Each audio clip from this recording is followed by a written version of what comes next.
दिल्ली के भारत मंडपम में 12 अगस्त से भारतीय व्यापार महोत्सव 2026 की शुरुआत हो गई है। यह महोत्सव 15 अगस्त तक चलेगा। आयोजन का उद्देश्य देश के कारोबारियों, निर्माताओं, उद्यमियों और स्टार्टअप्स को नए बाजारों और कारोबारी अवसरों से जोड़ना है। महोत्सव का मुख्य संदेश है लोकल से ग्लोबल, यानी भारत में तैयार हो रहे उत्पादों और सेवाओं को देश के बाजार से आगे अंतर्राष्ट्रीय बाजार तक पहुंचाना है।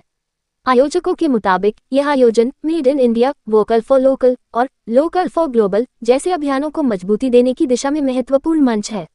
भारतीय व्यापार महोत्सव 2026 भारतीय कारोबार को नई पहचान और नए बाजार देने की दिशा में एक बड़ा मंच बनकर सामने आया है।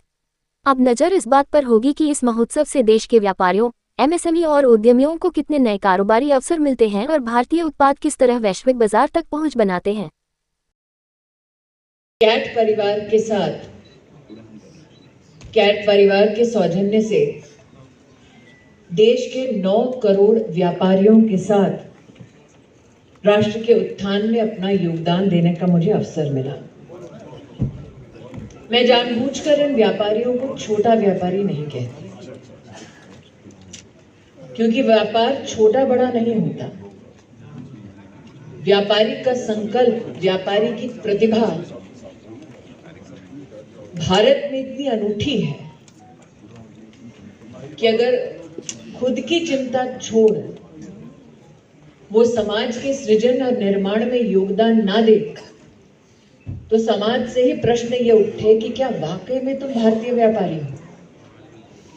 इसलिए जैसे आज कश्मीरी लाल जी ने कहा, चाहे वो चिप से शिप की कल्पना हो या ट्यूबलाइट से सैटेलाइट की कल्पना हो, भारत की मैन्युफैक्चरिंग रिटेल की रियलिटी ये है कि उसका केंद्र बिंदु भारत का व्यापारी है।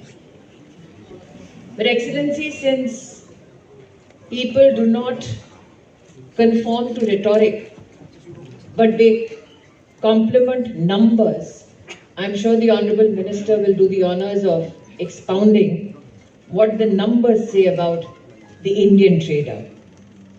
आज कैट परिवार की ओर से मैं वाणिज्य मंत्री जी को देश के यशस्वी प्रधानमंत्री जी के लिए एक आभार वंदन करना चाहती हूँ।